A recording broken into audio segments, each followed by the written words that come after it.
There's our silver mercury dime.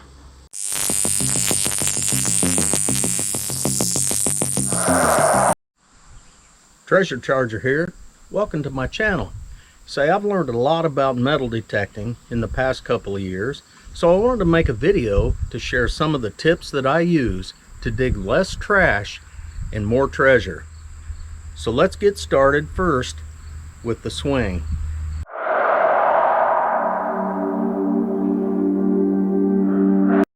Okay, now let's talk about the swing. Now, the swing is what it's called. I don't really care for that term because you think of a child's swing and it's like a clock pendulum. It goes up and down on the ends. You don't want to do that.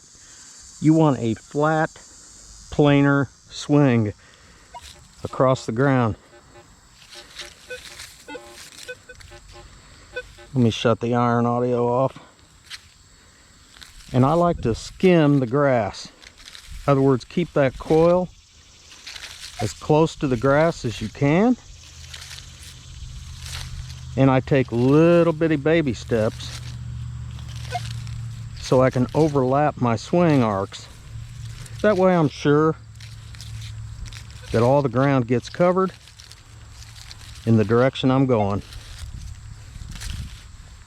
The key is slow down, especially in trashy areas. You might have to slow your swing way down, because you can pick good targets out of a trashy area if you slow down. And also, don't get in a hurry and do a deal like this, because you can see on the screen all the ground I'm missing. Big triangles on either side. So just slow down, keep that plane flat, skim the grass, and you'll get your best chances of finding deeper targets and better targets.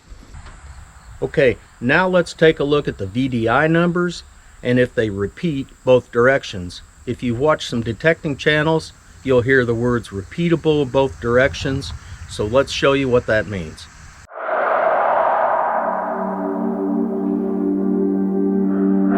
Okay, so we found a good signal, and you'll see right there I've got a wooden golf tee placed in the ground where the signal's at. So we're going to look at the 90-degree VDI check. So there's our signal. Nice high tone. So we're going to turn 90 degrees from that signal, from that last approach.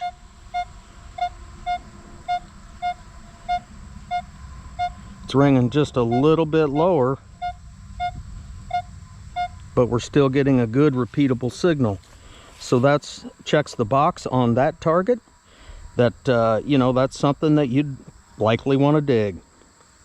Okay, now we're going to use our metal detector to do some pinpointing. This will save time, and it will also give you the approximate size of the target that you're looking for. This is helpful to keep you from digging large targets or trashy targets.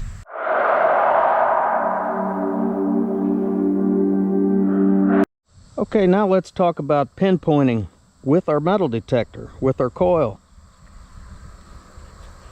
Swing up to the target. We're just now starting to get over the target, the golf tee there at the end of my coil. Keep swinging over it. Oh, the signal disappeared right at the back of the coil. Well, it doesn't start till there. So that is a good small target in this hole. And that checks the box again for something that you'd probably likely want to dig. Now let's contrast that to this hole over here. See, the golf tee in the middle of this hole is the center of this target. Also a high tone. Let's just swing over it. Wow, that's a 28. That's silver dime on the Minelab Equinox 800. So here we go. Whoa. We're quite a bit of ways. Oh, what's that? 6 inches away, we're getting a mid-tone. Oh, all of a sudden it jumps to a high tone.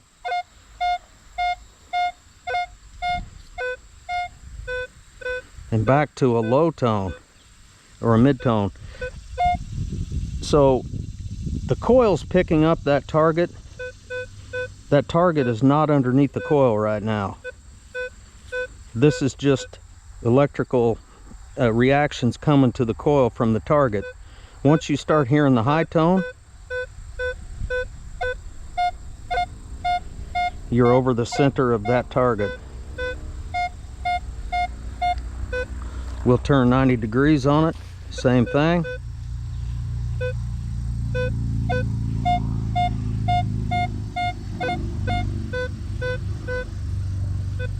So that is a large target, and one that if you're looking for coins especially, you would not want to dig, especially a jumpy number 26 to 29. Any coin that's that big would be a silver dollar, and it would ring up 36. So that is a very iffy signal right there, and one that you might skip. But we'll go on to the next demonstration and really tell you the truth about that target right there. Alrighty, now let's take a look at my final trick to tell you if a target is large, like a smashed beer can or a piece of sheet metal, something that you may not want to dig if you're running low on energy or time, or want to get to the better targets.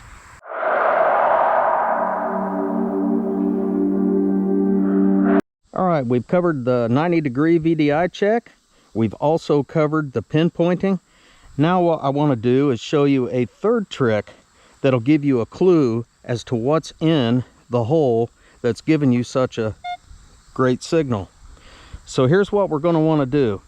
Instead of, you know, I used to see that and just say, boom, dig it. And I'd waste time and dig up a piece of trash and get frustrated. So what we're going to want to do is swing over it, back and forth, pick up that coil off the ground. Look at that. I'm a good foot off the ground, still getting the target. So I'm at an advantage here because I know what's in these two holes. One is a beer can smashed and the other is a silver dime.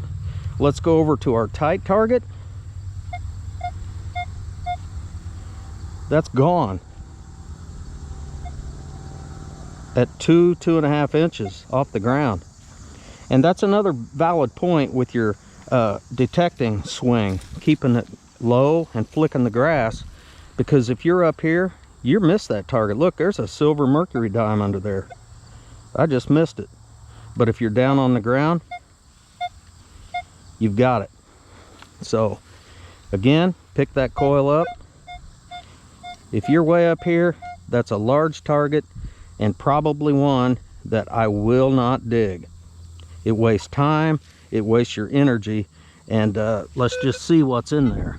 So while we're here, done with the golf tee, and boom, there's our target, the smashed beer can. Since we're exposing these, we'll go over here. Whoops, I lost it. Don't want to lose my Merc dime.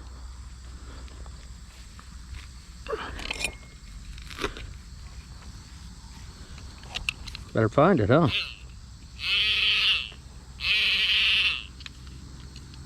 Had it. There we go. There's our silver mercury dime.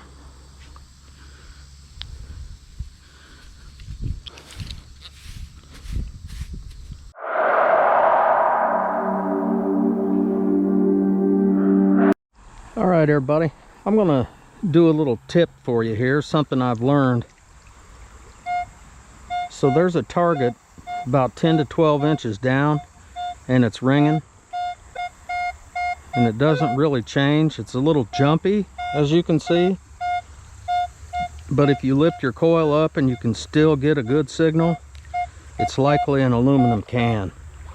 And in this case, whether it be on land or in water, it's exactly what we have. So those signals can be frustrating because you think you have something good, and lo and behold, you just keep digging cans. So lift that coil up off the ground or out of the water and check and see if you have a signal still. It should only be an inch or two, and then it'll be something good. Say, if you're liking this video, please hit the thumbs up. Also subscribe. I post a video of treasure hunting, mostly metal detecting, every Monday evening as part of the hashtag Monday Digs crew, and I'd like to shout out to all that team. There are several treasure hunters. We all post on Monday evenings. It's a great time, and a lot of good treasure gets found. Okay, now let's take a look at the pinpointer, the handheld pinpointer. Once you get a hole dug, and we're going to see how to adjust the pinpointer, otherwise resetting the ground balance on it to help you better locate the target in the hole, instead of just having the pinpointer ringing up in the entire hole and you have no idea where the target's at. I'm not sure about other pinpointers. I'm using the Garrett Carrot. This works on that, so you'll just have to try it with your pinpointer or research your particular brand. Alright guys, let's do a pinpointing tip. So when you're pinpointing, especially with the Garrett Carrot, I'm assuming other pinpointers are similar, you put it on the ground and push the button. That way it's ground balanced. But see, I'm not even down there yet, and it's ringing all over the place. It's really hard to tell where your target's at. So shut it off, stick it down in the middle of the hole. Don't touch the bottom, but close. Turn it on, that'll ground balance it. Now look, it's quiet.